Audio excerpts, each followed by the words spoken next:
Hey you guys, Brad the mechanic here. Working on a 2011 Toyota Sequoia.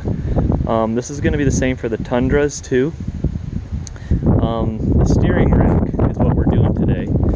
And I wanted to run through, because there's no videos on YouTube of steering rack job or how to for this job. I did a lot of research and I definitely did it the easiest way, for sure.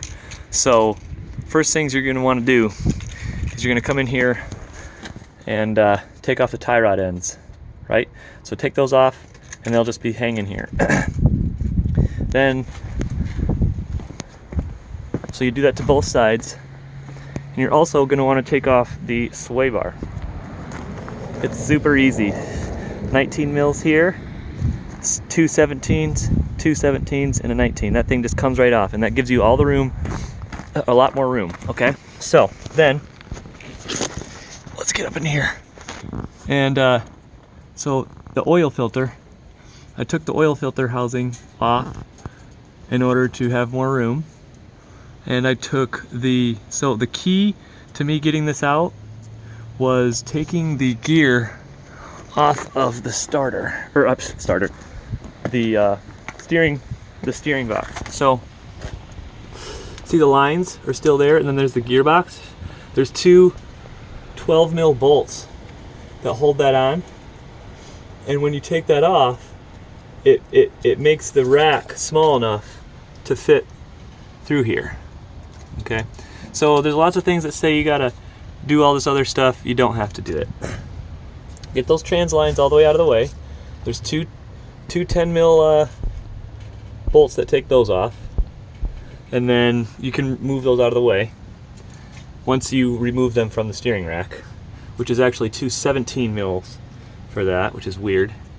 So then once you get the steering, okay, if you look up in here, there's a bolt there, and there's a bolt or a nut that went, look at where the cigarette's pointing, right there and right there. Those are two 12 mils that you want to take off, and that's a little bracket, and that gives you another inch of room to get it out. All right, so we're taking all this off. Then one thing, in order to get the lines off easier, I popped the CV shaft out. See, if you look here, I'm trying to get a good angle on it.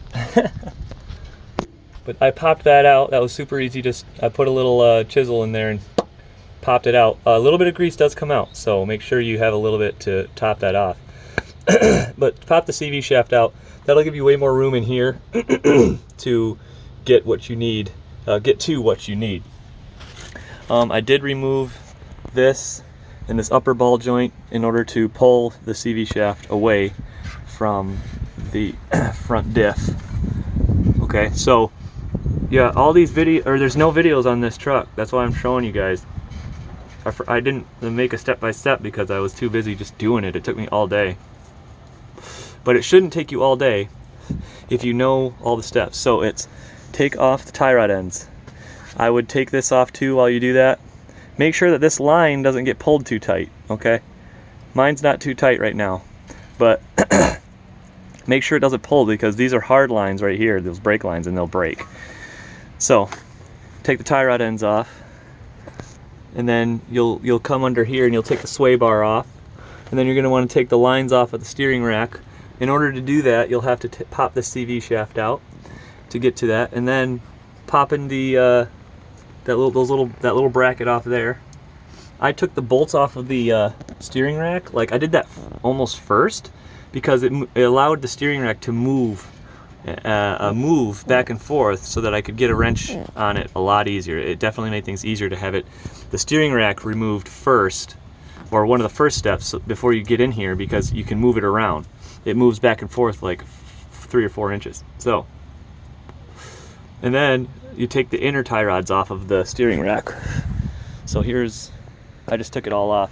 And if you don't have an inner tie rod tool, I used a monkey wrench, and also this works too. It's an inch and 7/8 wrench. That actually fits right over the little slot if you can get it. So what you have to do is, where's the steering rack? Is when you want to do this side or one side, push it all the way out, and then you can get to it a lot easier. Open it, then push this back in so that this side comes out, and then you can get to that side with either a monkey wrench or the big box end wrench. And I just smacked it with a hammer, and it came loose. It came loose enough to spin off by hand. Also going to need to take off that first, the skid plate. So yeah, it's really not that hard to do. You just got to take off a bunch of shit and you're going to get dirty, especially if the steering rack was leaking beforehand. So make sure that you're doing all the steps. If you guys have any questions, you can ask me in the comment section, because I'm sure there's stuff that I left out, but I wanted to make sure I made a video for these trucks because it's hard to do. Oh, I almost forgot the steering shaft. So this attaches from the steering wheel to the steering box.